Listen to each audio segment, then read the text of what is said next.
huwag makapasok ang mga Israelita. Ipinagbawal na lumabas o pumasok ang sinuman. Sinabi ni Yahweh kay Josue, pakinggan mo ito. Ibinigay ko na sa iyong mga kamay ang Jericho upang sakupin ito at gapiin ang kanyang hari at magigiting na kawal. Ikaw at ang iyong mga kawal ay lilikid sa paligid ng Jericho, minsan isang araw sa loob na 6 na araw. Paunahin mo sa kaba ng tipan ang 7 paring may dalang mga trompeta na yari sa sungay. Sa ika-7 araw, 7 beses kayong ililigid sa likod at ihipan ng mga pari ang dala nilang trompeta. Pagkarinig ninyo sa isang malakas at mahabang tunog ng tambuli, lakas kayo'y ubod lakas na sisigaw. Sa sandaling iyon, babagsak ang mga pader ng lusod at walang sagabal at nakakapasok doon ang lahat. Pagpalain po ng Lord ang pagkabasa ng banal na kasulatan. Sige po, makakaupo na po kayo sa presensya ng Lord. Okay, sino na po ang nakabasa nito? Yes! Congratulations sa ating mga devotion, sa ating mga SCM. Ito po ay isa sa mga nabasa na natin at alam ko po ay isa na po ito sa mga naririnig natin po sa mga nagdaan. Ayan, kung titingnan nyo po, ito po ay kwento ng mga Israelita nung pong si Moses ay namatay na. Okay? So wala na po si Moses dyan at ang sumunod sa kanya ay si Joshua. So si Joshua po ang naging successor at alam po natin kaya inilabas ng Diyos sa pamamagitan ni Moses ang mga Israelita ay para dalhin po sila saan? Saan sila dadalhin? Nilabas sila sa Egypto papunta sa sa lupang pangako. Tama po ba 'yon?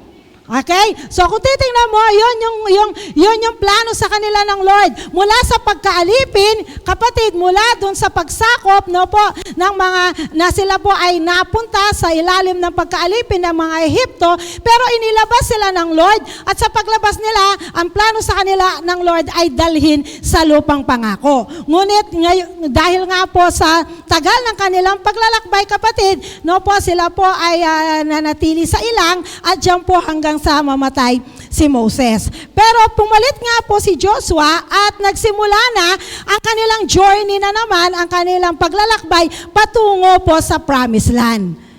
Pero bakit pumasok po sa kwento ang Jericho? Kasi po ang Jericho ang unang lugar, ang unang lungsod na kanilang dadaanan bago po sila makarating ng Promised Land. Ulitin ko. Okay? So, ang Jericho ngayon po, siya ang una sa mga lugar na kanila pong dadaanan papunta sa Promised Land. At ito pong Jericho ito, kapatid, ay merong isang mataas na muog, na kuta, meron siyang isang matibay at matatag na pader. Kaya kung titingnan nyo, kapatid, hindi madali ang papunta sa lupang pangako. Amen po ba?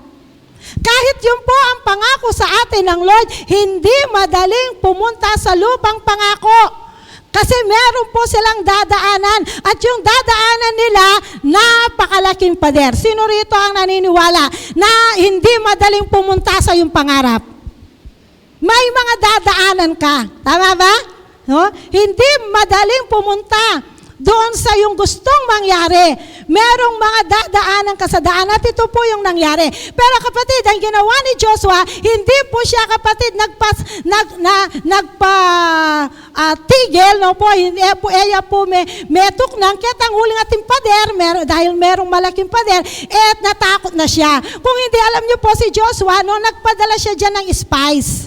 Sabihin mo sa tabi mo, spice. Nagpadala siya dyan ng tik-tik. Tingnan niyo po ang kwento ng Biblia, halos nauulit lang. Nung si Caleb at si Joshua pumunta ng Canaan, nagpadala ng spice. Dito rin po, si Joshua naman, nagpadala ng spice sa Jericho. No po, para tingnan kung anong nangyayari doon. At nakapasok naman po ito ang mga spice. Kaya doon po nakita nila si Rahab. Kilala niyo si Rahab? Yan, kaya basahin nyo At si Rahab, makikita nyo, isa sa mga tao na makikita yung ordinaryo pero may extraordinaryong pagkatawag. So doon po niya nakilala yung mga tiktik si Rahab. So kung titingnan nyo, nagpadalo doon ng spies si Joshua para po tiktikan nyo kasi nga kailangan nilang masakop yun para makarating sila sa lupang pangako. Pero dahil po natiktikan din ng mga taga-Jericho na may pumasok sa kanilang lugar, kaya po dyan in verse 1, isinara na ang mga pintuan ng Jericho upang wag nang makapasok ang mga Israelita. Ipinagbawal ng lumabas at pumasok ang sinuman sa kanila. Nakita niyo po yan? Dahil ngayon kapatid, alam ng mga Israelita, alam ng mga taga-Jericho na eto tinitiktikan sila, eto dadaan doon ang mga pupunta doon ng mga Israelita upang sila ay i-conquer, no po, kaya isinarado nila. Kaya alam nyo po, kapag may promised land, kapatid, no, sigurado hindi madali ang pagpunta doon. Pero ako naniniwala ako kapatid, ang bawat isa sa atin may promised land na naghihintay sa iyo. Amen ba?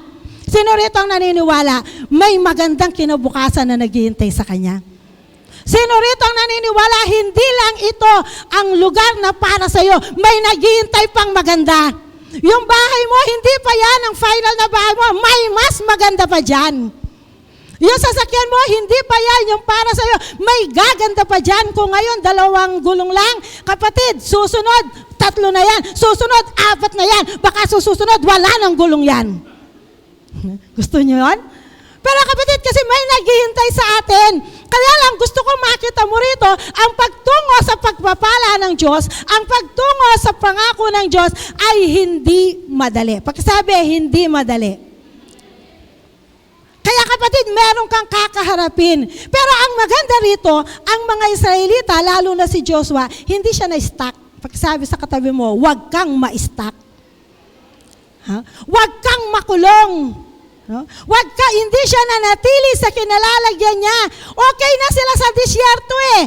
Umiikot-ikot lang sila, hindi naman sila nagugutom, parang yung katabi mo lang, hindi naman siya nagugutom. Pag nga nag-testimony yan, ang testimony niya, misto na keman pong milalabas. Di ba? Salamat po King Lord, di po kami nagkukulang, milalabas kami po. Ang tanong ko kapatid, ang plano ba sa iyo ng Diyos, milalabas ka mo? Hindi. Naniniwala ako ang plano sa atin ng Lord. No, it is flowing of milk and honey. Para pupunta po tayo dun sa pangako ng Lord na magiging masagana ang ating mga buhay. Kaya kapatid, sina Joshua, hindi sila nakontento sa ilang. Hindi sila nakontento na dahil hindi sila nagugutom, okay na sila doon. Kapatid, anong nangyari? Kailangan nilang sumulong. Naniniwala ka bang yung katabi mo, kailangan niyang sumulong? Pakitapik mo nga siya at sabi mo, sulong! Diba? Huwag kang makulong sa nagagawa mo ngayon. Huwag kang makulong sa katayuan mo ngayon. Huwag kang makulong na nagsisimba ka lang tuwing Sunday. Huwag kang makulong na hanggang cell member ka lang. Huwag kang makulong na hanggang taga-sayaw ka lang. Meron ka pang pupuntahan. Meron pang press promotion na nakahanda sa'yo kung susulong ka lang. Kapatid, naniniwala ka bang higit na maganda at masagana ang naghihintay sa'yo? Higit na maganda at masagana ang tunay na destinasyon mo. Kaya lang, ito sasabihin ko sa iyo. Kagaya ng mga Israelita, maghanda ka. Sabihin mo sa katabi mo, maghanda ka. Kailangan dito, handa ka. Gusto mo. Kasi kapatid, sa lahat ng gusto mong mangyari, sa lahat ng gusto mong maabot, may dadaanan ka. May hadlang kang makikita. May mga magsasara na daanan para sa iyo para hindi ka makarating sa destinasyon mo. Kaya kung hindi ka magkakaroon ng faith kagaya ni Joshua, magiging kontento ka na lang. Iikot-ikot ka na lang. Okay na ako, Kenny.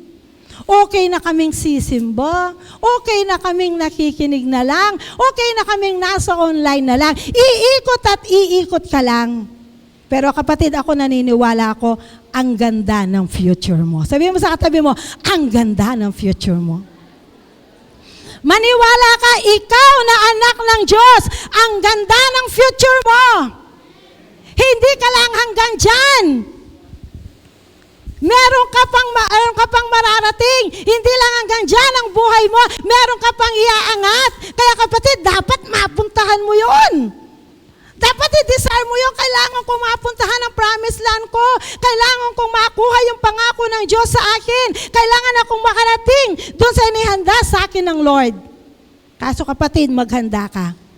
Lagi kapag may magandang mangyayari, may kontrabidang darating sa buhay mo. Diba? Kaya tingnan nyo, humahaba ang kardo kasi hindi na mamatay ang mga kontra. Huh? Kaya may narinig ako doon sa pinuntahan namin ni Tata Ben sa work niya. Kasi po pinakita yung mga dati nilang picture at yung ibang picture, no, yung ngayon at noon pinakita. At yung iba, yung noon, ewan ko kung ikaw makikita mo yung noon na picture mo, alin ang maganda, yung noon o yung ngayon. No? So kami pinagtawanan nila yung noon nila, pero ang sabi nga nung isang kasamang nagtatrabaho ni Tata Ben, ako okay lang, sabi niya, kung yung noon kong picture, ako yung kontrabida. Sabi niya, masarap maging kontrabida kasi tingnan niyo ang kontrabida, sabi niya, mula simula hanggang bago matapos ang dulo, bida ka. Kasi laging ikaw, buhay, laging kang kaaway. Yung bida, mananalo lang yan sa dulo sabi nga niya. Pero naniniwala ka ba kapatid? Maraming kontrabidang darating sa buhay mo at yung mga kontrabidang yan, naniniwala ka yan, laging nabubuhay yan? Yung bang pinatay mo na tapos nabubuhay na naman? No? Parang ang bida lang, no, buhay ng buhay, no po. Pero dito po makikita niyo kapatid, hindi hahayaan ni Taning na basta ka lang makakarating doon sa pangarap mo. Hindi ka hahayaan ni Satanas na basta mo na lang maaabot yung promised land mo. Hindi hahayaan ni Satanas, kapatid, na madali mo lang makuha to. Kaya may dadaanan kang hardship. Pakisabi, hardship. Di mo nakita bago ka nagsimba? May dadaanan kang hardship. Di mo nakita kapag pumupunta ka sa gawain ng Lord, ang daming nagbabawal. Sino rito ang nakaranas? Binawal muna. Napagalitan muna. Di ba? Sino rito ang aalis na lang? No, nagwala pa yung anak. No, may nagalit pa yung asawa. Meron pang trabaho binigay sa kanya. Ang dami-daming adlang. Kasi kapatid, kagaya rito, minsan may isinasarado ang kaaway para hindi ka makarating doon sa promised land mo. Kaya ang tanong, kung may sarado sa buhay mo, anong gagawin mo? May pag-asa pa kayang mabuksan yan? May pag-asa pa kayang maalis yan? O titigil ka na lang? Susuko ka na lang? Ako po'y naniniwala, ang future mo ay hindi nakabase sa mga nakasarado sa buhay mo. Uulitin ko.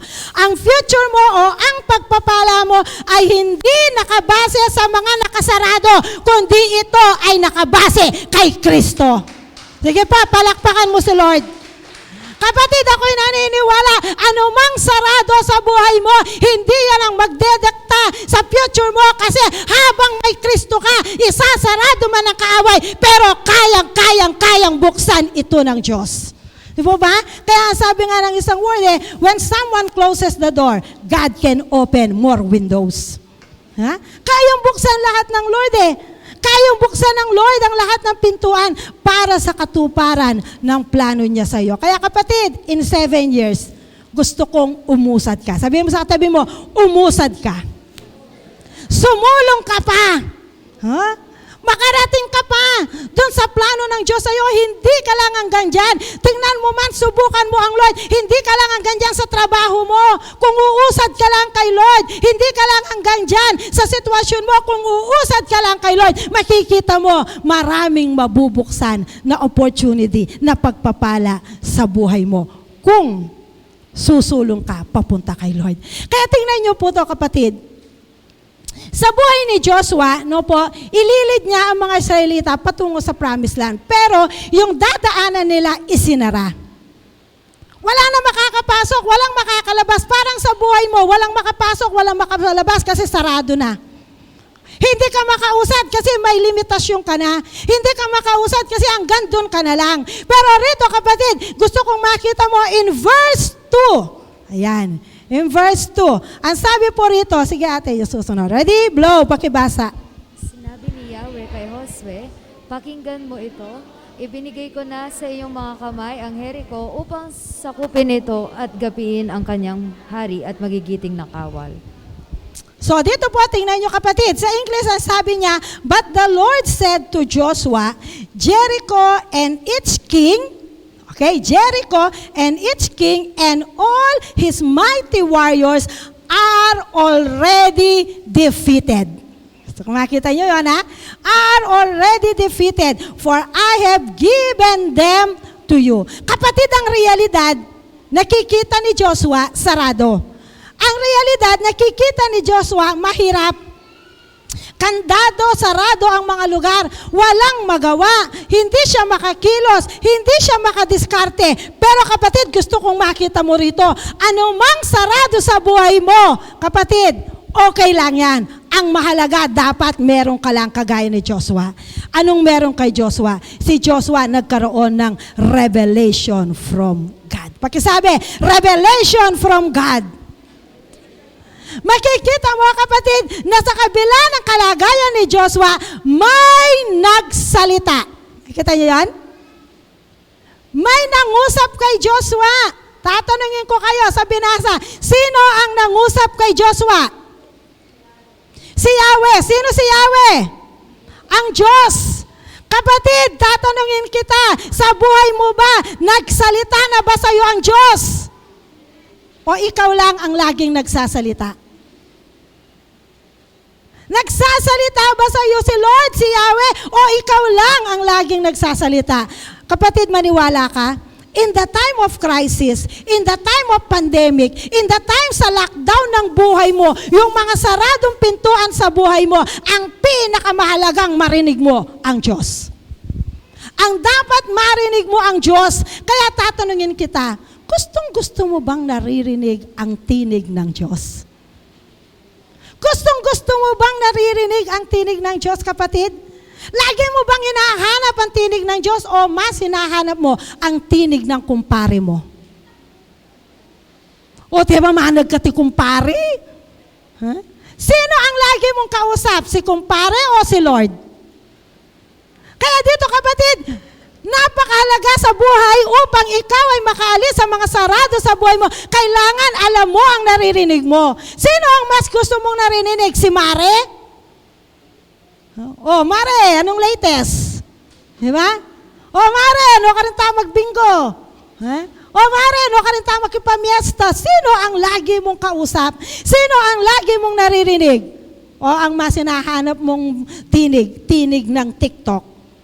Kaya pag narinig mo ang TikTok, nabubuhayan ka. Mga TikTokers na kabataan dyan.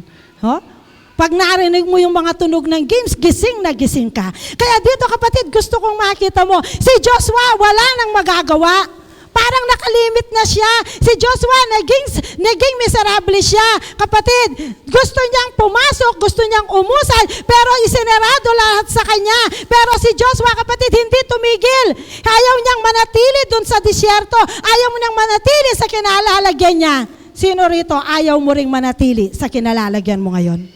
Gusto mo pang umusad? Kaya may mga sarado sa buhay natin, pero pwede yung iba sa inyo, sarado yung pinto ng pangarap. Yung parang napakailap ng pangarap. Sarado yung pintuan ng trabaho, kahit na anong gusto mong magtrabaho, walang trabaho na kumukuha sa iyo. Sarado kapatid, no, yung pinto ng tagumpay, bawat gawin mo napapalpak, bawat gawin mo hindi umaangat. Kapatid, may mga sarado na ginagawa ang kaaway sa buhay natin. May mga sinasarado ang kaaway sa buhay natin na minsan, no, sarado tayo, wala tayong pera, wala nang mangyayari. Gusto mong mag-aral na walang ka ng scholar. Gusto mo na umakyat pero walang promotion na nangyayari sa buhay mo. Pero sa panahon ng kawalan, sa panahon ng problema, sa panahon kapatid na hindi mo alam ang iyong dadaanan o pupuntahan, isa lang ang iyong kailangan. Ang tanging solusyon, revelation from the Lord. Ang tanging solusyon, tinig ng Panginoon sa buhay mo. Alam niyo po, napakahalaga ng tinig ng Lord. naalala ko, sabi ko nga, ako po sa buhay ko, dahil nga lumaki ako sa church, no po, kala ko okay na lahat. Pero dumaan na po ako ng mga pagkasarado sa buhay ko. Kala ko hindi na ako makakapagpatuloy ng pag-aaral, pero salamat kay Lord, lagi siyang may word. Lagi niya sinasabi sa akin, tinawag kita. At nung nga sabi ko nga, ang pinakamasakit na pagkasarado sa akin nung pong nandito na ako, at sabi ko nga, binigay ko yung oras ko, yung buhay ko para po makapagsimula ng isang school. At nung masarado yon, talaga pong parang sarado na lahat sa buhay ko. Kasi nakaplano na doon ang buhay ko, tapos magsasara.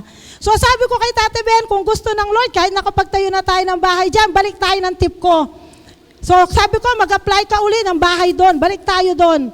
Okay? Pero hindi po namin alam, sarado rin ang tip ko, walang available. So hindi ko alam saan ako. No? Ayaw ko na. No? Pero alam niyo po, ang Diyos nagsasalita sa panahon ng krisis ng buhay. Isang hindi ko makakalimutan ang sabi sa akin ng Lord, Rachel, I am the God who do not abort dreams. Yung unang narinig ko, ako ang Diyos, sabi niya na hindi nagbibigo o hindi ako pumapatay ng pangarap. Kasi alam ng Diyos yung pangarap ko, bakit ako pumunta ng Joy in Jesus? Bakit ko gustong tulungan yung mga magulang ko, tapos eto nagsarado. Pero yun ang sabi ng Lord sa akin, alam ko may pangarap ka at hindi ako nag-aalis, hindi ako nagwawasak ng pangarap. Kaya alam niyo po, sinulat ko talaga yon. In the time of my crisis, ang dami kong mga notebook, talagang puro yung sulat. Ako kailangan na intindihan. Ako mo ang point, Lord, yung makaintindi. Pero banta mo, apalwal ko itang bigat ng dinadaan ko dahil sarado lahat ang dinadaanan ko. Parang tingin ko, wala na akong kinabukasan, walang may plano sa akin, wala akong nakikitang liwanag. Kapatid, nakasarado lahat. Pero alam niyo po, isang hindi ko makakalimutan na word, that God does not abort my dream. At pagkatapos, meron akong sinulat sa papel. Ang sabi ng Lord sa akin nung ako'y nagpe-pray, alam mo ba, sabi niya, kaya sinarado ko yung mga pintuan sa iyo. Kasi sabi niya, ayokong manatili kang caterpillar. Alam niyo ba yung caterpillar? Yung amin niya, umuusad-usad ka lang na gano'n. Minsan nga, umuurong-urong ka pa. Oh? Alam mo ba, sa panahong ito, nasarado lahat sa iyo. Ikaw ay parang isang insekto na nasa kukon. Alam niyo po yung kukon? Yung nakabalot ka, siguro nararamdaman mo ngayon, parang sa buhay mo, nasa kukon ka. Sarado lahat, wala kang makita, nag-i-struggle ka, paano ka makakalabas doon? But then ang sabi ng Lord, when time comes, lalabas ka ng kukon and you will fly like a butterfly. Ganun, sige po, malakas na palakpak kay Lord. Kapatid, ganun po kasarap na sa kabila ng dinadaanan mo, iba kapag ang Diyos ang nagsalita sa iyo, pwedeng hindi mo nakikita, totoo kayang mangyayari? Magaganap ba talaga to? Wala nga ako nakikita, hindi nga ako kinakausap eh. Wala nga nagsasabi sa akin eh. Parang ako ni-reject, pinabayaan ako eh. Pero kapatid, ang Diyos, sabi ko nga, doon ko nakita. Hindi siya nagkakamali. Why? May plano ang Diyos. Sabi mo sa katabi mo, may plano ang Diyos. Hindi kanya hinayaan dyan para dyan ka makulong. Pero kapatid, pag yan, nakita mo yung layunin ng Diyos, narinig mo ang tinig ng Diyos, yung pagkakakulong mo, yan ang magiging dahilan mo, yan ang magiging lugar mo, para ikaw ay makalabas at makita mo yung destinasyon na hinanda ng Diyos para sa iyo. Kaya sa panahon, kapatid, na ikaw ay nahihirapan, you only need the revelation from the Lord. Kailangan naririnig mo ang Diyos. Kailangan ang Diyos nagsasalita sa isip mo, sa puso mo. Kailangan kapag may revelation, ang ibig sabihin, ito ay pagpapahayag ng Diyos. Kahit wala ka nakikita.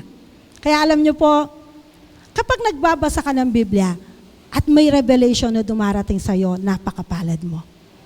Kapag ikaw ay nananalangin, nagde-devotion, napakapalad mo kapag may revelation. Ngayon na nakikinig ka ng salita ng Diyos, mamaya sa banding time, isi-share mo yon. Kapatid, ang laking nagagawa nun. Why? Kasi may nakuha ka eh. May revelation. May tinig kang narinig. Hindi mo lang pinalampas sa tenga mo at lumabas sa isang tenga. Yun talaga ay nakita mo, no? Yun ay talaga ay nagsalita sa puso mo. At sasabihin ko sa iyo, kapatid, yang nakuha mo kay Lord, hintayin mo, mangyayari yan sa buhay mo. Mangyayari yan sa buhay mo. Kaya kayong mga nagsusulat, nagte-take note, pagdating na araw makikita mo, lahat ng take note mo, no, makikita mo, heto na ako ngayon. Heto na ako ngayon. Napakahalaga kapatid ang revelation ng Lord because in the unpleasant situation, only the revelation of the Lord gives us hope. May pag-asa kapag may revelation. Amen? Kahit ano pang nangyayari, may pag-asa kapag may revelation. Kaya ano sabi po ng Proverbs chapter 2 verse 6? Basahin po natin. Ready? Globe. Sapagkat ang Panginoon ang nagbibigay ng karunungan, kaalaman at ng pangunawa. Napakaganda ng verse na to. Ang sabi rito, kung gusto mo ng karunungan, kaalaman at pangunawa, sino ang nagbibigay? Ang Diyos. Ang Panginoon. Kaya kapatid, sa tuwing kinakausap mo ang Lord, sa tuwing kapatid, naririnig mo ang Lord, nabibigyan ka ngayon ng karunungan, kaalaman at pangunawa. Sa English dyan ay wisdom, knowledge, and understanding. Yan ang binibigay ng Lord. Kaya pwedeng hindi ka bigyan ng pera, pero bibigyan ka ng wisdom, knowledge, and understanding. Hindi ka niya bibigyan, kapatid, ng trabaho, pero bibigyan ka ng knowledge, wisdom, and understanding. At kapag meron kang wisdom, knowledge, and understanding, kapatid, hindi ka makukulong. Gaano man kahirap ang iyong sitwasyon. Hindi ka makukulong. Talagang makikita mo, tuturuan ka ng Lord, tutulungan ka ng Lord, bibigyan ka niya ng solusyon. Kaya kapatid, may pag-asa kapag may revelation. May hope kapag may revelation. Ano man mangyari sa iyo, makulong ka man sa sakit, makulong ka man sa kahirapan, makulong ka man sa problema, kapag narinig mo ang Lord, bibigyan ka niya ng wisdom, knowledge, and understanding. Kaya ang kailangan lang, kapatid, always seek the revelation of the Lord. Dapat bigyan mo ng panahon. Ito yung mas naisin, Lord, magsalita po kayo. Lord, ano pong layo ninyo? Lord, ano pong gusto ninyong gawin ko? Kailangan, kapatid, tayo po ay laging naghahanap kay Lord. Kaya in verse 2, babalikan ko kayo. Ang sabi ng Lord kaya Josue, pakinggan mo ito. Sabihin mo sa katabi mo, pakinggan mo ito. Kaya kailangan nakikinig ka kay Lord. Yan si Lord nang nagsabi, pero sabi niya, pakinggan mo ito. Yung iba rito, si pastora lang nagsasalita, tinutulugan na ako. Yeah? Pero napakahalaga sa bawat may magsasalita, ang sabi niya, pakinggan mo ito. Wag ang social media, wag ang sarili mo, wag ang sitwasyon mo, wag ang mga taong nakapaligid sa iyo, kapatid. Ang mas pakinggan mo ang sinasabi ng Diyos sa iyo. Ha? Kaya sabi niya, pakinggan mo ito. At tingnan niyo, kapatid, ang sabi niya, ibinigay ko na sa iyong mga kamay ang Jericho. Ano makikita niyo sa sinabi ni Jesus ng Diyos? Ha? Nakita niyo po ba na nung marinig ni Joshua ang tinig ng Diyos, tapos na ang problema ni Joshua? Nakita niyo ba? Nung marinig, problema siya, anong gagawin ko? Saan kami dadaan? Paano kami lalaban? Ay, napakalaki ng mga to. Hindi ko kaya yung mga to. Napakatibay ng pader. Hindi ko magagawa. Tulirong-tuliro siya. Pero nung marinig niya ang tinig ng Lord, kapatid, tapos na ang problema ni Joshua. Tapos na. Bakit? Ang sabi diyan, kapatid, ibinigay ko na. Ako niya? Tapos na. Ibinigay ko na sa iyo, sabi niya, ang Jericho, upang sakupin mo, gapiin mo, hindi lang ang Jericho, pati yung hari at magigiting na kawal, ibinigay ko na. Kaya alam mo ba, kapatid, kung ang tinig lang ng Lord ang pakikinggan mo, lahat ng problema mo ngayon, sinasabi ng Lord, ibinigay ko na ang solusyon, ibinigay ko na ang kailangan mo, ibinigay ko na, pinayaran ko na. Tinalo ko na, anak. Kaya alam nyo, minsan kaya lang kayo nai-stress at namumblema. Kasi mas pinakikinggan nyo yung ibang tao, yung sarili nyo. Pinakikinggan nyo yung kakayahan ninyo. Pero kapatid, sa panahon ng problema, mas pakinggan mo tinig ng Lord. Ngayon, mas maganda hindi lang sa problema, araw-araw ay magiging payapa ang buhay mo. Huh? Hindi ka magiging brohilda sa pag-aaral mo kung unang naririnig mo tinig ng Diyos sa buhay mo. Kaya dito gusto kong makita mo kapatid, ang sabi ng Lord, binigay ko na anak, huwag ka nang mag-alala. Huwag ka nang magmukmok. Huh? Huwag ka nang mabalisa. Ibinigay ko na. Kapatid, yun po ang ganda kapag may revelation. Kapag naririnig mo ang tinig ng Lord, kahit gaano kadilim, lumiliwanag. Amen? Di ba? Kahit gaano kabigat, gumagaan. Glory to God. Di ba? Kahit gaano kagulo, kapatid, pag meron kang nakuha ang revelation kay Lord, napakadali lang pala. Ha? Naniniwala ba kayo? Kapatid, kung magbababad lang kayo sa presensya ng Lord, lahat ng problema niyong mahirap, magiging madali. Ha? Magiging madali. Kaya dito napakalaga, you give time to hear the Lord. Bigyan mo ng panahon, kapatid, na marinig mo ang Lord. Kapatid, lungkot na kung lagi kang nasa simbahan, pero wala kang naririnig na kapahayagahan ng Lord. Nakakalungkot, kapatid, kung pumupunta ka sa mga gawain, nagse-cell group ka, pero wala kang rhema words. Nakakalungkot na lagi ka, kapatid, nakikinig sa mga mensahe, pero wala kang dadalhin pag-uwi. Kapatid, walang tagumpay dyan. Pero makikita mo rito, kapag ang Diyos ang nagsalita, sure win. Pakisabi sa katabi mo, sure win. Sure win. Kapatid, si Joshua, makikita mo, no? Ang sabi diyan, ibinigay ko na lahat, Joshua. Pati yung hari, gaano mang kalakas yun, at yung magigiting nilang mga kawal, ibinigay ko na sa iyo, talo na sila. Kaya kapatid, ako'y naniniwala sa taong ito ng 7 years. May mga pader, may mga kalaban, may mga higanti sa ating buhay. Pero kapag ikaw may pinanghahawakang ka-revelation kay Lord, sasabihin ko sa iyo, kapatid, lahat ng mga matitibay, lahat ng malalaki, lahat ng mga higanti ng buhay mo, kaya mong talunin kapag ang Diyos ay may tinig sa buhay mo. Kapag ang Diyos ang narinig mo. Kaya sino rito magsasabing nakikita na niya yung kanyang tagumpay? Nakikita na niyang tapos na ang kanyang problema. Nakikita na niya, kapatid, maayos na ang kanyang pamilya. Nakikita niya, may kagalingan na naghihintay sa kanya. Kapatid, it only takes God's revelation. Kaya ito po sasabihin ko sa inyo, sa panahon na meron kayong kinakaharap, mas kailangan kayong wag lumayo kay Lord. Sa oras na meron kayong kinakarap, mas kailangan yung dikitan ang Diyos. Sa oras na meron kayong kakaharapin, kapatid, mas kailangan yung magbabad kay Lord. Sasabihin ko po sa inyo, hindi po natin kaya lahat yan. Pero sa pamamagitan ng Lord, sa tinig ng Lord, mabibigyan po tayo ng kaunawaan. Mabibigyan po tayo ng kaliwanagan. Kaya makikita mo dyan ang unang nangyari sa mga sarado sa buhay ni Joshua. It is the revelation of God. Pero hindi natapos sa revelation ng God.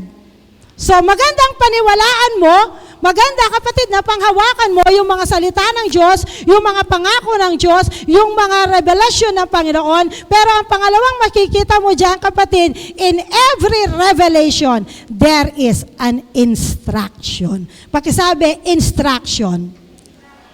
Kapag ang Diyos meron siyang sinabi, tandaan mo kapatid, meron kang kailangan gawin. Lahat ng bagay may solusyon sa Diyos. Amen? Sino ritong naniniwala? Diyos lang sapat na. Ang Diyos lang financially, relationally, spiritually, emotionally, physically, kayang sagutin ng Lord. Kaya wag kang bibitaw kay Lord. Tuloy-tuloy lang kay Lord. Huwag mo sabihing malakas ka ngayon. Huwag mo sabihing kaya mo ngayon. Huwag mo sabihing may pera ka ngayon, kapatid. Lahat pong yan pwedeng maalis dahil lahat ng yan ay temporary lang. Pero ang mahalaga rito, kapatid, ay yung revelation ng Lord sa buhay mo. Ngunit sa lahat ng revelation ng Lord, lahat may solution kay Lord. Ngunit sa lahat ng solusyon, may instruction si Lord. Ayan. Sa school, kapatid, pag sinabi ng teacher, sigurado kang gagraduate. Sigurado yon. Kaya lang, tandaan mo, may requirements. Tama ba? Upang ikaw ay graduate, kailangan magpasa ka ng module. Mga kabataan, gumagawa ba ng module? Nagpapasa ba? O pag malapit na, yan, patapos na ha. Pang 4th grading na, baka nagkakraming pa kayo. Baka naman nagmamadali pa kayo. Okay? Mga kabataan, sipagan. Module pa more. No, di bali, next year, face-to-face na yan. No, batok sa batok na yan. Okay? Kaya dito kapatid, pag may pangarap ka, kailangan gawin mo yung requirements, gawin mo yung hinihingi. Kahit sa doktor, kapatid, pag pumunta ka ng doktor, no, at sinabi niya sa'yo, gagaling ka kung. Ano yung kung? Bibilhin mo to, iinumin mo to, di ba? So may mga kailangan kang sundan, may kailangan kang gawin. Ganon din po kapatid sa Panginoon. Ang promised land nandyan na. Ang pangako ng Diyos nandyan na. Ang Jericho binigay na. Yes, malakas ang Jericho. Matindi ang Jericho. Magagaling ang Jericho. Pero ibinigay na sa kanila ng Lord. Ang kailangan lang kapatid, instruction. May gagawin ka. At ano po ang instruction? In verse 3 and 4, medyo gagamitin ko sa wikang Banyaga. Sige po, pakibasa. Your entire army is to walk around the city once a day for 6 days, followed by 7 priests walking ahead of the ark, each carrying a trumpet made from a ram's horn. On the 7th day, you are to walk around the city 7 times with the priests blowing their trumpets. Kaya tignan nyo kapatid, ang Lord parang ang architect at ang engineer. Okay? Kapag ang engineer at architect, kagawayan kapatid ng daan ng building, alam mo bang tapos na yan pag binigay yan sa mga construction worker? Tapos na yan. Nakadrawing na yan. Tapos na yan sa isip ng architect, tapos na yan sa isip ng engineer. Sinulat na yan. Ano, saan gagawin to? Anong gagamitin? Ilan ang gagamitin? Tapos na yan. Pero yung construction worker, magsisimula pa lang. Ganon din po kay Lord. Ang tagumpay nandyan na. Nandyan na. Kapatid, yung destination mo at nandyan na. Itayong anak ng Diyos, sigurado na yung destination natin. Ang destination natin, tagumpay. Ang destination natin, kasaganaan. Ang destination natin, kapatid, kalangitan. Tapos na yon. Pero kailangan mong lakarin ngayon. O baka gusto nyo pumunta na kayo doon. Sino gusto rito pumunta na sa langit ngayon? Diba? Kaya kapatid, kung gusto mo nang pumunta sa langit, kapatid, dapat pumunta ka muna ngayon sa simbahan. Pero kung gusto mong pumunta sa langit, wala nga pamasahe doon wala nga sasakyan doon. Dito sa Pipitik, napakalapit lang, hindi ka makapunta sa church. Kaya dito kapatid, lalakaran mo muna dito sa lupa yung gusto mong mangyari sa iyong kinabukasan. Kaya dito yung tagumpay nandyan na no? Ibinigay ko na sa iyo, pero etong gawin nyo. Okay? So ano ang instruction? Number 1, in order for us kapatid na makuha at makuha yung tagumpay at maalis yung mga bara, mga sarado, mga pader sa buhay natin, ang unang kailangan nating instruction kapatid, we must engage. Pakisabi, engage. Tingnan niyo po yung drawing kapatid. No? Yan po ang pinagagawa. At alam niyo po bang ginagawa natin yan ngayon sa taas? Aware ka ba na ginagawa ngayon yan doon sa taas? Sa church? Ngayon, ang tanong, are you engaged? Pag sinabing engaged, kasama ka ba? Kasi kung titingnan nyo po, ang instruction dyan, your entire army is to walk around the city. Ang lahat ng yung mga sundalo kailangan kasama. Ang mga pari kailangan lahat kasama. Ang mga tao kailangan na kasama. Walang exempted. Yan ang instruction. Kung gusto mong mabasag yung mga pader sa buhay mo, yung mga sarado sa buhay mo, kailangan makiisa ka. Kailangan kasama ka. Tatay kasama ka. Nanay kasama ka. Mga anak kasama ka. Kaya mamaya yung mga bata rito, Ate Reyna, pag-pray natin. No, dumadami na yung mga bata sa ating church. Kaya pag-pray po natin mga mamaya. Kasi lahat kasama. Kaya glory to God sa mga nagtuturo ng bata natin. Pwede po bang palakpakan natin yung ating mga teachers? Woo! Every week po may pag-aaral sa mga bata sa iba't ibang lugar. Meron sa Sepong Bulaon, meron sa Barrio David, meron po sa sa PPT, yan, meron po sa Dila-Dila, kapatid. At ngayon po, alam ko, bagong bukas, Paralaya. Tama ba? Meron na rin po. At ganun din, doon sa Paroba ng Sepong Bulaon, kina Hasmin, wala lang siya ngayon. Meron na rin po doon, mga nagtuturo ng bata. So halos nasa 6 or 7, no po? 7 na grupo na po ng mga nagtuturo ng cell group kids dito sa Joy in Jesus Main. Alam niyo po kasi naniniwala kami, no, napakahalaga ng susunod na henerasyon. Kaya yung anak mong yan na sinasamang yan, huwag mong i-underestimate yan. No? Yung mga anak nyo na sinasama sa pagsamba, huwag nyo pong maliitin yan. Pagdating ng araw, makikita nyo, yan na ang tumatayo rito, nagagamit para magpuri kay Lord. Sige po, palakpakan mo ang Lord. Kaya dito kapatid, ang nais ng Diyos, no po, if you want na magtagumpay, you must engage. Tatay, mahalaga ka. Nanay, mahalaga ka. Mga kabataan, mahalaga ka. Kaya kailangan mag-involve ka. Sabihin mo sa katabi mo, mag-involve ka. Kailangan kapatid, kakakawani. Kailangan kayabe ko. Kaya nga dyan, pati si Joshua, kasama ka, Joshua. No, hindi dahil senior ka na, hindi ka nakasama. Hindi dahil bata ka pa lang, hindi ka kasama. Lahat kasama, kapatid. In the power of God's revelation, kailangan mag-engage ka. Kailangan sumali ka. Yung pangarap ninyo sa pamilya, madaling maaabot yon kung lahat kasama sa pangarap. Hindi lang pangarap ni tatay. Hindi lang pangarap ni nanay. Kabataan, kailangan kasama kang nangangarap. Kaya alam nyo po sa mga inyong family devotion, pag-usapan nyo yung pangarap nyo. Hindi lang pangarap ni tatay. Kailangan pag-usapan nyo, lahat kayo mangarap. Kasi pag lahat kayo nangangarap, madaling maaabot ang pangarap. No? Lahat engage. Kaya sa mga team ninyo, lahat kasama. Sino rito? Sa mga team nila, sila ay kasama. Oh? Matatag, lahat ng tatay kasama, ay kakakawani. Mga nanay, may team Esther, may team Immovable, may team Elijah, kakakawani, kasama ka dyan. May gusto tayong mangyari, may gusto tayong maabot. Engage, involved sa iyong pangarap.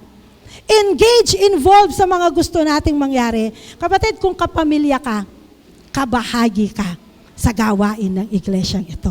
Kaya sabi ko nga po sa inyo, yung picture na yan, ginagawa po namin yan sa taas.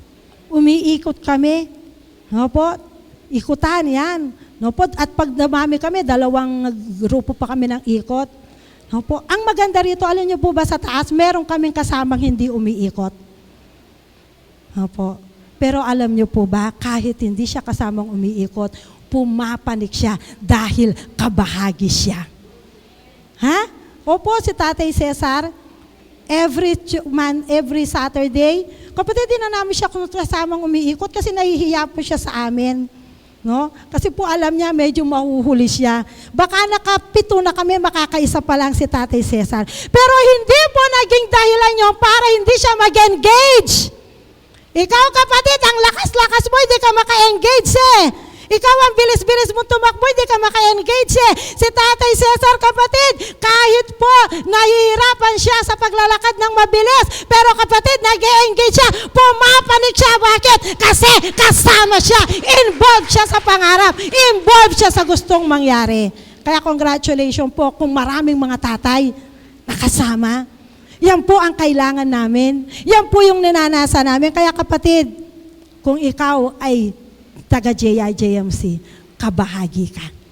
Kailangan po namin kayo, you engage. Pangalawa, no, yan po, sumama sila lahat, no, tumayo sila lahat, pero hindi lang kailangan mag-engage, kailangan din ng unite. Pagsabi, unite. Kasi marami naman yung nag-engage, nakikisali, pero hindi nakikiisa. Iba yung nakikisali sa nakikiisa, Pwede ba yun? Yung nakikisali siya pero hindi siya nakikiisa. Oh? Yung bang mumuntaya, makiabeya, pero makigulo siya. Aluway tang kesiping mo, bakit ang gulot mo? Ha? Minsan sumasali ka, pero hindi ka nakikisa, nakikigulo ka. Kapatid, walang matatapos kapag sumasali ka, pero nanggugulo ka lang. Wala kapatid mangyayari kapag nandyan ka nga, pero hindi ka nakikiisa. Kaya titingnan nyo po, ang sabi doon, your entire army is to walk around the city. Yung army, lalakad sila. May dala silang mga gamit nila, lalakad lang sila, pero may dala silang gamit. Tapos sabi niya, yung mga pare, lalakad din sila. Tapos sabi niya, sila ay magtuturotot. At yung mga tao, yung iba naman, dadalhin yung Ark of the Covenant. Yung iba lalakad lang. Makita niyo po ba kapatid? Iba-iba sila. Pero lahat sila kasali. Lahat sila nakikiisa. Alam mo ba kapatid, na ikaw may kanya-kanya tayong role dito sa church? May kanya-kanya tayong bahagi sa church. Ikaw ba yung sundalo? Ikaw ba yung pari? Ikaw ba yung disciple? Ikaw ba yung believer? Ikaw ba yung kabataan? Ang kailangan lang kapatid, makiisa ka. Ang kailangan lang kapatid, magmalasakit ka. Ang kailangan kapatid, sumama ka. Huwag ka lang maghintay. Sabi mo sa tabi mo, huwag ka lang maghintay. Huwag ka lang manood. Kailangan, kung basketball yan, kasama ka. Kasi pag kakayabe, meron ka. Nino kining mahilig magmeron. Manyaman ba yung ating meron? Kabang lalabang ka, ana, ibiyasa yan, dudes na meron, ha? Kaya alam nyo, yung mapamuna, yun yung mga meron, yung hindi kasali.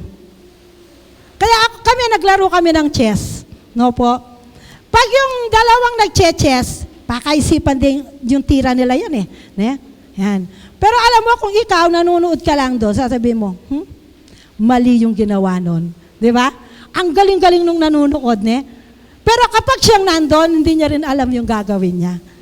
Kaya kapatid, kaya marami kang puna kasi hindi ka gumagawa.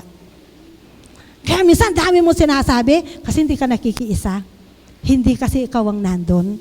Kaya kapatid, sa church na to, kailangan tayong magkaisa. Kailangan kapatid, meron tayong mga bahagi na dapat gampanan. Ilang taong ka na sa church? Ginagampanan mo ba yung bahagi? Ilang taong ka na sa church? Kapatid, ilang taong ka na pinagpe-pray? Ginagampanan mo ba yung kayong bahagi? Sana po lahat tayo rito maging solusyon para sa paglago ng church. Hindi tayo ang problema, tayo ang solusyon.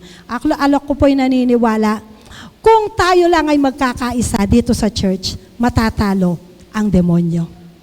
Kung tayo lang sa church na to magkakaisa, talo na ang demonyo. Naniniwala ba kayo doon? Kasi alam mo kapatid, pag nakita nila, ay, iba sa Joy in Jesus. Iba sa Joy in Jesus main. Kapag pumasok ka doon, nagkakaisa sila, alam niyo po bang talo na ang demonyo? Ay kapag dumating ang mga taga-Joy in Jesus, lahat doon maaaga, walang late. Pagsabi mo sa katabi mo, walang late. Diba? Nakikita kapatid yung pagkakaisa. Ay kapag dumating yung mga taga-Joy in Jesus, makikita mo yun. Pag umupo, sunod-sunod, hindi bungi-bungi. Sino rito ang ngipin niya bungi-bungi? Kaya kapag umupo, bungi-bungi. Ay hindi, pag iba ang mga taga-Joy in Jesus, pag dumating yun, pag umupo yun, mauuna sa harap, hindi muna kukuhanin yung likod. Kasi yung mga likod, para yun sa mga... Alam niyo po, yun daw gusto sa mga likod, yan daw po ang mga backslider. Okay lang na nasa likod ka kung wala na sa harap.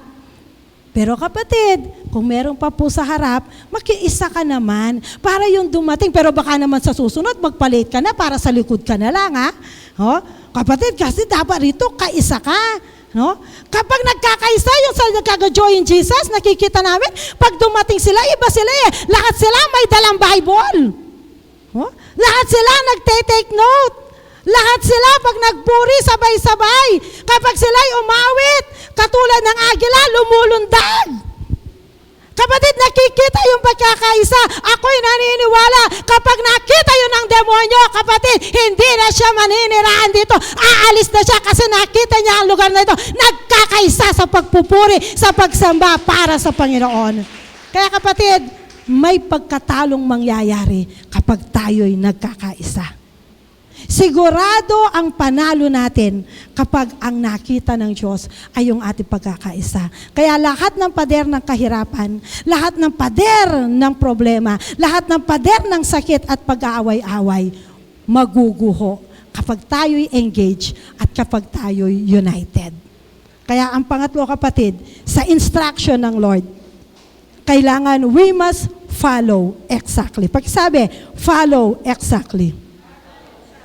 Kailangan kapatid, yung instruction ng Lord, masunod ng maayos. Exactly. Tingnan niyo po yung instruction. Balik mo nga ako ate. No? Yung instruction in verse 3 and 4, kapatid, makikita niyo malinaw ang instruction. Di ba? Sinasabi diyan sino ang mga lalakad. Sinasabi diyan saan lalakad. Sinasabi diyan sino ang magdadala ng mga trompeta. Sinasabi diyan sino ang magbubuhat ng arko. Lahat po, tingnan nyo, pag ang Diyos nagsalita, detalye. Kaya kapatid, nung damdaman niya mo yung boses na ng Lord, sasabihin ko sa iyo, hindi ka mawawala. Kung maririnig mo lang yung tinig ng Lord, kapatid, hindi ka na manghuhula. Nandun na lahat yung kapamaraanan.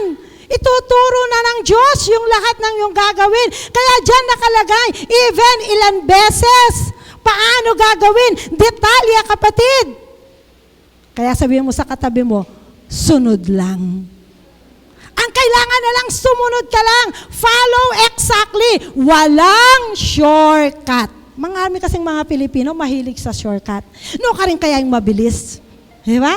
Marami kasi yung gusto, no? Sariling diskarte. Bakit kailangan pa ba yung training? Kailangan pa bang yung counter, tapos training, tapos may ganyan training? Di ba pwedeng diretso na lang, tatayo na lang dito sa taas? Di ba pwedeng magagamit na lang? Bakit ang dami-dami pang mga gagawin? Kapatid, tingnan niyo po ito.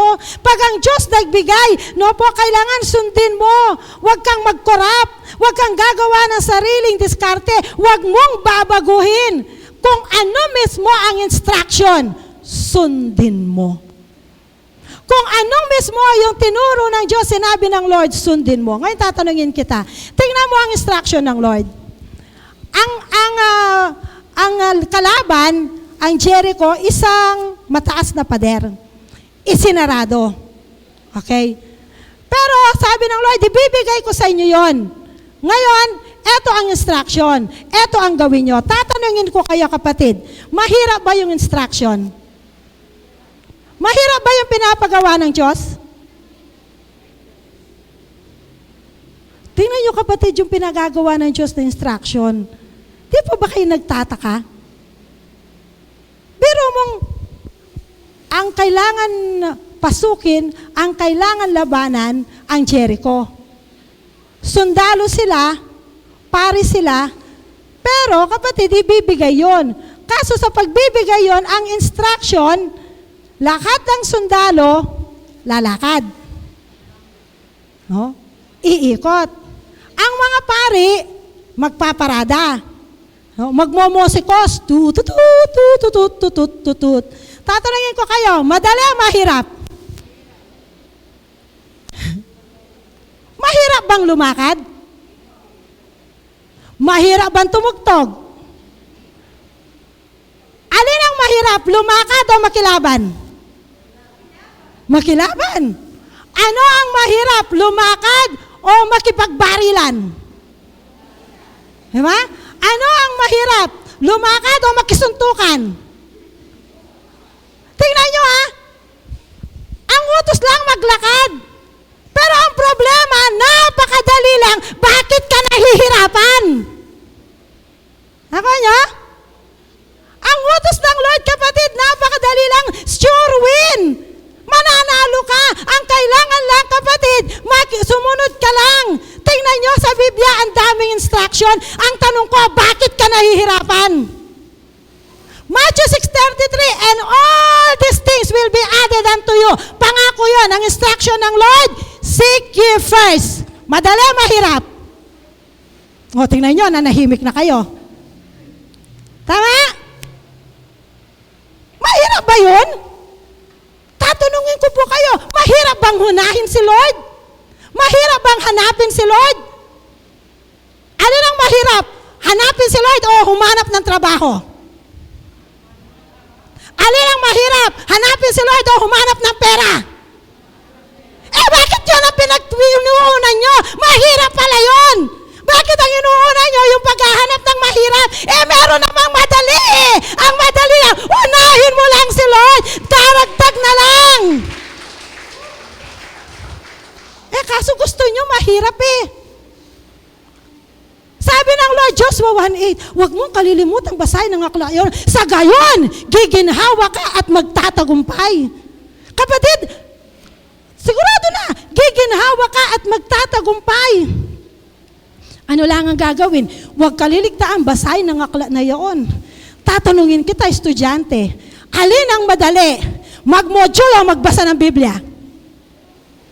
O, tingnan nyo, hindi ka naman kayo nakasagot. Ay, maraming kabataan siguro. Parehong hindi nagbabasa. Diba? Ang susi lang ng tagumpay, kapatid. Basahin ang aklat na yaon. Pero tingnan nyo, mahirap nang mag-module. Mas mahirap ba ang magbasa ng Biblia? CM lang, 3 chapter. Yung module, isang ganun eh. Pero alin ba ang mas binibigyan? Alin ba ang mas mahalaga? Kapatid, kaya dito, ano ba ang sukatan mo? Ano ba ang sukatan ng tagumpay mo, kapatid? Kaya minsan, ang daming sarado sa buhay mo. Ang hirap makuha yung pangarap. Ang hirap yumaman. Ang hirap magtagumpay. Why? Kasi ang mali, kapatid, hindi ka marunong humanap. Hindi ka marunong sumunod sa tamang instruction. Hindi mo kaya, kapatid, natayuan yung instruction na kung titignan mo, napakadali lang. Tatanungin kita, alin ang madali? Ang instruction ng Lord, Malakay 3:10. Sabi ng Lord, subukan mo ko kung hindi ko bubuksan ang durungawan ng langit at ibibigay sa iyo ang lahat ng kailangan mo. Tatanungin kita, mahirap ba? Ang sabi doon, ibigay mo ng buong buo ang iyong ikapu.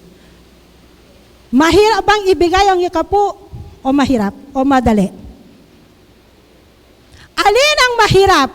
Magbigay ng ikapu o magbigay ng buwis? Alam niyo yung buwis? Ng tax sa gobyerno. Alam niyo po ba kami, sabi namin, isa yan sa mga namin, pinagpapatutuo namin. Ang tax namin, 30%. Tama ba, Tata Ben? 30% ng tax, wala kang magawa. Kukunin yan. Pag hindi yan kinuha, patay kang bata ka. Ang Lord, 10% lang eh. Alin ang madali? Yung tax o yung tithes? Pero pagdating sa tithe ka talaga. Ang hirap bitawan. No? Ang hirap ibigay. Kaya kapatid, mahirap eh. Alin ang mahirap? Magbigay ng tithes o magbayad ng kuryente? Tingnan nyo.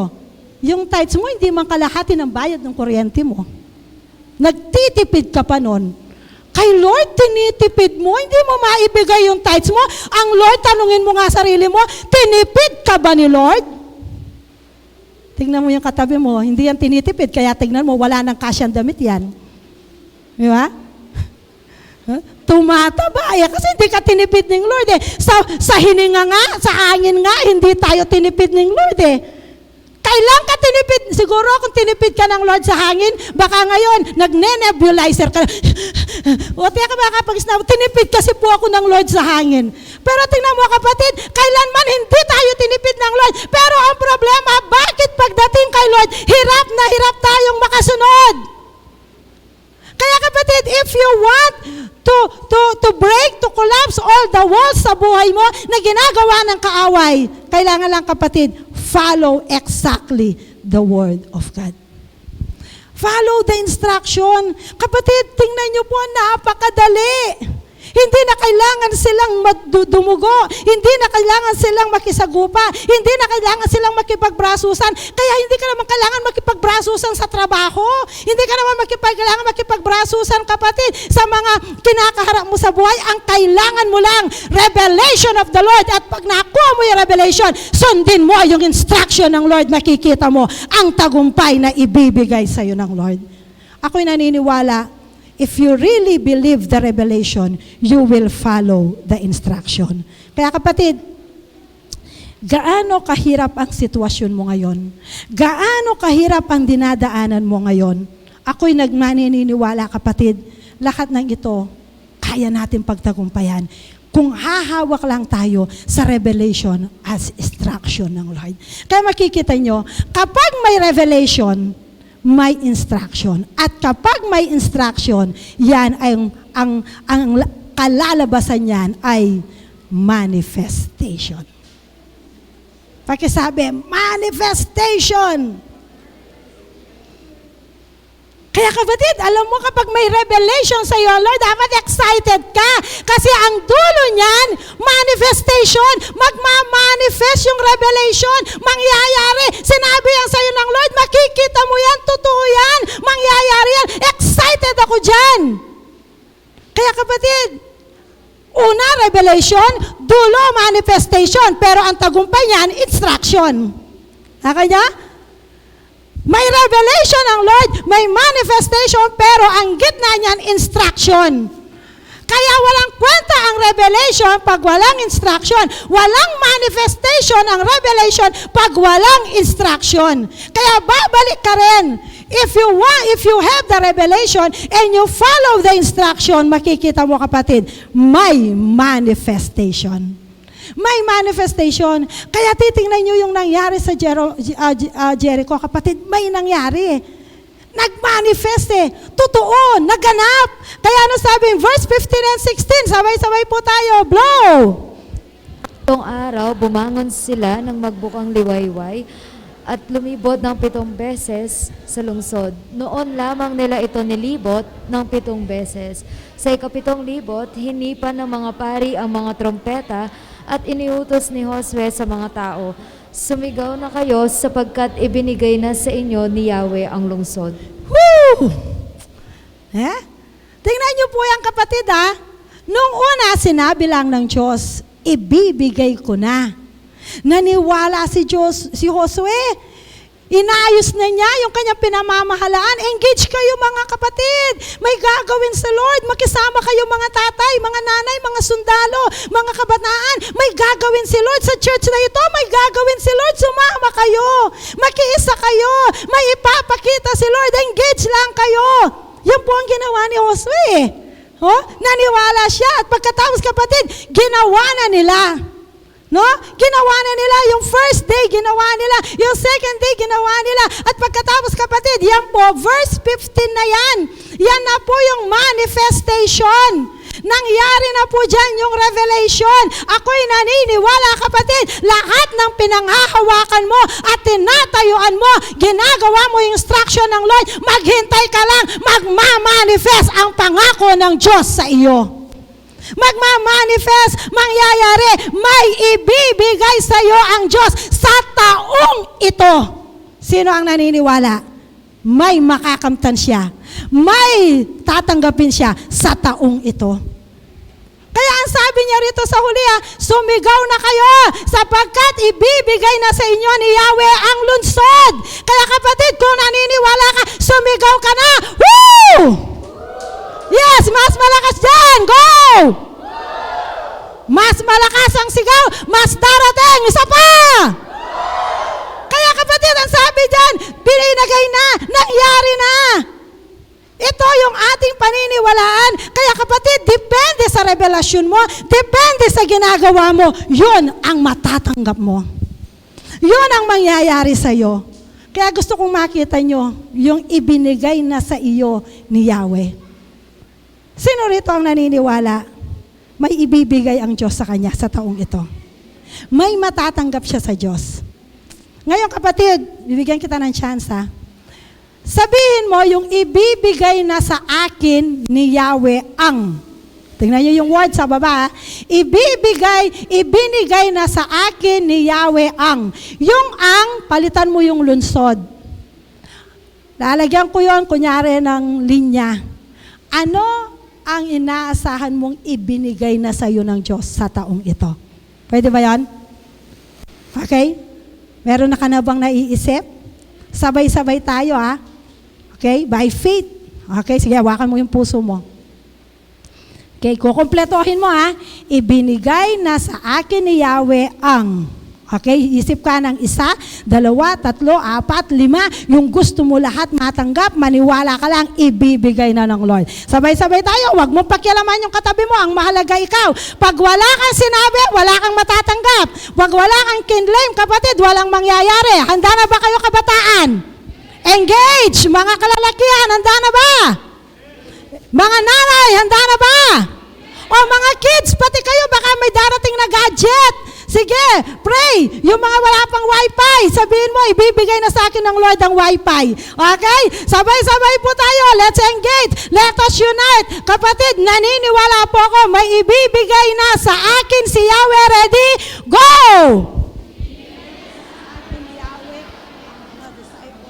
Sige pa po. Ibinigay na sa akin ni Yahweh ang...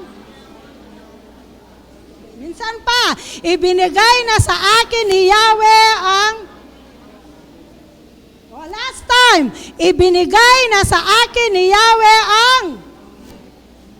Sige po kapatid, minsan na lang. Ready? Blow! Ibinigay na sa akin ni Yahweh ang... Hallelujah! Sige, palakpakan mo ang Lord kung naniniwala ka doon. Kapatid, araw-araw po, ulit-ulitin mo. Araw-araw panghawakan mo, ibinigay na sa akin ni Yahweh na mabubuo ang pamilya ko. Ibinigay na sa akin ni Yahweh ang pangarap ko. Ibinigay na sa akin ni Yahweh yung hinihingi ko. Ibinigay na sa akin yung pinagpe-pray kong lupa, yung pinagpe-pray kong sasakyan, yung pinagpe-pray kong pagbayad ng utang. Maniwala ka kapatid, ibibigay ng Diyos. Kaya 3 bagay, dito ako magtatapos. Kaya nagkaroon ng manifestation sa mga Israelita because of the word obedience. Pakisabi, obedience. Kaya lang nangyari kasi nag-obey sila. Kapatid, naniwala sila sa revelation kahit hindi nila pa naintindihan. Naniwala sila kapatid, sinunod nila ang instruction kahit taliwas yun sa kanilang paniniwala. Sinunod nila yung sinabi na kay Lord, kahit iba yon sa kanilang nakasanayan. Sabi ko nga po sa inyo, napakahirap umobey. Madali yung instruction, pero mahirap sundan. Why? Biro mong sundalo, magja-jacking. Biro mong mga pare, magmomosikos lang. Hindi po ba nakakatawa yon? Hindi po ba kalokohan yon? Hindi po ba kapatid nakakahiya yon? Kaya kung titingnan nyo, madali ang pinapagawa, pero mahirap paniwalaan. Kaya ang Matthew 6:33, madaling gawin pero hindi mo nagagawa kasi mahirap paniwalaan. Ang Malakay 3:10, madaling gawin 10% lang pero hindi mo magawa kasi hindi mo pinaniniwalaan. Pero mapalad ka, ikaw na sumusunod kahit hindi mo pinaniniwalaan, may manifestation dyan. Because God delights obedience. Hindi ang kailangan ng Lord yung iyong argumento. Hindi kailangan ng Lord yung talino mo. Hindi kailangan ng Lord yung galing mo. Ang kailangan ng Lord ang pagsunod mo. Kaya alam niyo po ito, habang lumalakad sila, tinatawanan sila. Ilan sa inyo na dahil sa pagsunod mo, pinagtatawanan ka? Ilan sa inyo dahil sa paglapit mo kay Lord, kapatid, kinukutya ka? Ang tanong ko, nagpapatuloy ka pa ba? Do you obey? Because God delights obedience. Kapatid, ang kailangan ng Lord, sumunod. Sino rito ang naniniwala? May pagpapala sa pagsunod. Sino dito ang gustong magsabing, susunod ako, Lord? Sino rito ang sisigaw, I will obey you, Lord? Kapatid, pag may inutos si Lord, anong gagawin? Kapag may inutos ang pastor, anong gagawin? Kapag may inutos ang cell leader, anong gagawin? Kapag mahirap pero kailangan, anong gagawin? Kahit kapatid, walang pera, anong gagawin? Kahit magalit ang asawa, kahit may sakit, amen, taga-joy in Jesus' name, sunod lang, may pagpapala dyan. Sunod lang. Yan po ang tunay na susi. Sunod lang. Hindi mo kailangan maintindihan. Ang kailangan lang, sunod lang. Mahirap, sunod lang. Imposible, sunod lang. Basta't sinabi ng Lord, sunod lang. Pangalawa, kapatid, sa kanilang pagsunod, nangyari ang manifestation because there is consistency. Pagkasabi, consistency. Kapatid, araw-araw, sinunod nila. Sabi ko nga, follow the instruction. No, exactly. Araw-araw, naglalakad sila. Sabi ng instruction, araw-araw lumakad kayo. Paikutan ninyo ang Jericho. Araw-araw, walang palya. Kapatid, gumigising ng maaga. Iniikutan ang Jericho. Walang nangyayari. Walang nakikitang resulta. Pero araw-araw, ginagawa. Kapatid, minsan, madali sa una. Madali kung minsan lang. Pero kung araw-araw na, kung lagi-lagi na, mahirap na. Diyan na magkakatalo-talo. Diyan na maraming babagsak. Ay, bakit naman araw-araw? Marami nang magre-reklamo. Marami nang mapapagod. Marami nang tatamarin. Marami na yung magsasawa. Marami na yung gagawa ng alibay kasi naman araw-araw. Marami na yung gagayang titigil. Bakit kasi araw-araw? But God anoints consistency. Hindi lang siya natutuwa kung nag-o-obey ka, pero ang anointing nasa tuloy. Ang anointing nasa lagi, walang tigilan, walang sukuan.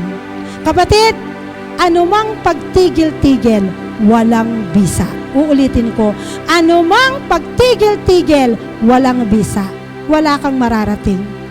Kung papasok ka ng trabaho, minsan papasok ka, minsan hindi ka papasok. Terminated ka. Kapag papasok ka ng paaralan, minsan absent ka, mas marami pang absent kaysa sa pagdalo, babagsak ka. Kapatid, araw-arawin mo. Kung gusto mo na magtagumpay sa buhay mo, bumagsak ang mga pader na humahad lang sa iyo, araw-arawin mo ang relasyon mo kay Kristo. Ulitin ko, araw-arawin mo ang relasyon mo kay Kristo. May house of prayer, araw-araw kapatid. Dumikit ka kay Lord. Meron tayong reading of the Bible, araw-araw magbasa ka. Meron tayong sharing, winning, pag-cell group, mag-evangelism, mag-evangelize, mag-share ng gospel, araw-arawin mo. Ang pagsamdiba mo kay Lord, araw-arawin mo. Alam niyo po ba na ang Sunday, resulta na lang ng ginagawa natin from Monday to Saturday. Resulta na lang yan. Kaya ikaw, hindi na mahirap sa iyo ang magtaas ng kamay. Kasi from Monday to Saturday, ginawa mo na yan. Hindi na mahirap sa iyo ang lumundag pagdating sa gawain ng Lord. Kasi from Monday to Saturday, ginawa mo na yan. Hindi na mahirap sa iyo ang mag-pray. Kasi from Monday to Saturday, buhay mo na yan. Kapatid, hindi na mahirap sa iyo ang mag-share ng good news, ang manalangin para sa iba, kasi ginagawa mo na yan araw-araw. There is anointing in consistency. May anointing pag araw-araw mong ginagawa. Kung gusto mong magkaroon ng manifestation, araw-arawin mo. Sabi mo sa katabi mo, araw-arawin mo. Huwag ka lang pang Sunday. Huwag ka lang pag may okasyon. May mga Kristiyano pang anniversary lang eh. May mga Kristiyano pang Pasko lang eh. May mga Kristiyano makikita mo sa church pag may birthday lang. Kapatid, araw-arawin mo. Sasabihin ko po sa inyo, hindi nyo ikalulugi ang araw-araw ninyong pagkikipagtagpo sa Diyos. And last, if you want manifestation, obey. Be consistent. And last, upgrade. Pagkasabi sa katabi, upgrade. Kapatid, yung unang ikot nila, isang beses lang, uuwi na. Parang ikaw lang, ang unang ikot mo, Sunday, uuwi na. Tama na naman. Babalik ka na naman, Sunday, tama na naman. Tapos na isang linggo, basta nakapagsimba ako, isang linggo, okay na yon. Diba ganon? Basta nakapunta ako ng church, pwede na yon, 2 oras, isang linggo, okay na yon. Diba? So, gano'n din po sila, isang beses lang. Tapos, bukas na naman. Pero kapatid, ang sabi po, doon sa ating verse, ng ikapitong araw. Tingnan nyo ha, ng ikapito na sila'y iikot, kapatid. Ang sabi po doon, bumangon sila ng magbubukang liwayway at lumibot ng 7 beses. Sige nako, balik mo muna doon sa 15. At lumibot ng 7 beses sa lugar, sa lungsod. At tingnan nyo yun, noon lamang nila ito nilibot ng 7 beses. Tingnan nyo, yung mga unang ikot nila, tagi-isa lang, parang ikaw lang, pang Sunday lang. Pero kapatid, in the 7th, doon sila umikot. Okay, umikot sila, pang-7 na. 7 beses sa isang ikot. Kung tatanungin kita, kapatid, dati pang Sunday ka lang, kung ngayon gagawing everyday, nandiyan ka pa ba? Kasi isang araw pang 7 days, 7 ikot, nandiyan ka pa ba? O magre-reklamo ka na, karakal naman? Bakit naman may prayer na, may OPF pa, may BPF pa, may banding pa, may house of prayer pa, may winning pa? Ang dami naman. Kaya dito kapatid, tingnan nyo ha, may nag-upgrade. Pero tatanungin ko kayo, nung bang unang ikot ni na Joshua, may nangyari ba? Wala. Ikot, uwi, walang nangyari. Parang ikaw lang, Zimbabwe, uwi. May nangyari ba? Minsan wala rin nangyayari eh. Ganun pa rin ang buhay, nandiyan pa rin ang pader, nandiyan pa rin yung mga balakid, hindi ka pa rin makapag-conquer, hindi ka pa rin makapamis sa promise land. Bakit? Ikot, uwi. Oh, second Sunday! Balik na naman! Tayo, gising! Sunday na, ikot! Pangalawang araw, may nangyari ba? Wala pa rin. Titigil na yata tayo, wala naman, pinagtatawanan na tayo. Tingnan nyo yung pader, ang laki-laki. Tapos tingnan nyo, ang dami pang mga sundalo. Tuloy pa ba? O, pero sabi ni Joshua, sabi ni Pastora, magsimba, tuloy! Tuloy! Pangatlo, ikot! May nangyari na. 4, ikot, walang tigil, JIJMC, may nangyari na ba? 5, ikot, ilang pang umiikot, parang konti na lang kaming umiikot ha. Ha? Nawala na yung iba. Ha? Nung una, nung 7th year anniversary, May 1, ang dami-dami nating umiikot. Bakit ngayon, second Sunday, nauubos na? Wala na yung mga nakikikain. Wala na yung mga dating nandun. Nasaan na? Kasi walang nakita eh. Walang manifestation eh. Pang-anim, oh, go! Lahat ng gusto umikot-ikot na. Sa tingin nyo ba, madali kay Joshua? Sa tingin nyo ba, madali sa akin? Ikot eh! Pero may revelation ako eh. May word ako eh. Ikot. Pero kapatid, oh, last na to 7 years to. Power of 7. 7 years to. Are you ready to upgrade? Kaya mo pa bang dagdagan? Unang ikot. Pastora, tapos na? Hindi. Pangalawa. Pastora, sige na, tapos na? Hindi. Pangatlo. Pang-4, pang-5. Ang dami na. Bakit ikot pa rin tayo ng ikot? Pero pang-7, kapatid.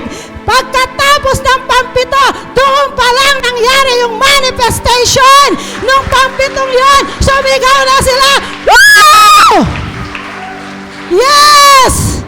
Gumuho ang pader! Gumuho ang pader! Kapatid, naniniwala po ako, kung i-upgrade mo lang ang iyong paglilingkod, kung i-upgrade mo lang, kapatid, ang iyong paglalakad, kung i-upgrade mo lang ang iyong pakikibaka, makakasigaw ka, yes, ibibigay na ng Lord. Makakasigaw ka at makikita mo ang pagguho ng matataas na pader sa buhay mo, pagguho ng mga matitibay na balakid sa buhay mo, pagguho ng mga stronghold sa buhay mo kung bakit ang buong pamilya mo hindi nabubuo kay Lord. I know and I declare this 7 years, matindi ito. Matindi ito. If only you are willing to obey, to be consistent, and to upgrade. To upgrade, kapatid. Itaas mo pa. Sulong ka pa. Madali lang. Sabi mo sa katabi mo, madali lang. Simplihan mo lang. Naniniwala ako, kapatid, maraming mga saradong pinto ang makikita mong magbubukas. maraming opportunity, maraming answered prayer ang makikita mo na mangyayari if you only obey consistently and upgrade your faith and your service to God. Pwede bang lahat tayo tumayo? Kapatid, do not stay on your wilderness. Do not stay in your wilderness. Huwag kang manatili sa disyertong kinalalagyan mo. Huwag kang manatili sa lugar na nakasanayan mo. Alam mo, gustong-gusto ng kaaway dyan. Gustong-gusto ka ng kaaway dyan sa kinalalagyan mo. Tuwang-tuwa ang kaaway. Linilimitahan ka niya. No? Ayaw kanyang lumakad, ayaw kanyang lumago. Lilimitahan ka talaga ng kaaway. Lalagyan niya ng bakuran para hindi ka makalabas. Pero kapatid, huwag kang padaya sa kaaway. Huwag kang padaya sa kaaway. May naghihintay sa iyong promised land. May naghihintay sa iyong tagumpay. May naghihintay sa iyong promotion. Napakaganda ng future mo kay Lord. If only you obey, sunod lang.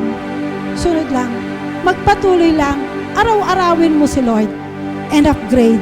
Upgrade mo pa. Lord, hindi na lang po ako tagapakinig lang. Gusto ko pong magamit nyo. Lord, hindi na po ako hanggang nakikinig lang. Ako naman po yung mag-share. Alam nyo po ba ang ating church ngayon ay nagpe-pray ng prayer for 3? Ang ating mga leaders ay nagpe-pray ng 3 maidadala natin kay Lord. Kapatid, pwede ka rin gamitin ng Lord. Pwede ka rin magkaroon ng puso para mag-upgrade. Hindi ka lang hanggang dyan. Meron pwedeng gamitin sa iyo ang Lord. Marami sa labas ang nangangailangan kay Lord. At sila rin ay nakakulong sa bitag ng kaaway. Pero itong araw na naniniwala akong kung ikaw ay makikitutuo kay Lord, todo lang kay Lord, ikaw ay makakaranas ng tagumpay. Kaya sa lugar na to, we will worship the Lord. Sa lugar na to, itataas natin ang bandila ng Lord. Sa lugar na to, isisigaw natin, ibinigay na ng Diyos sa akin ang aking inihiling.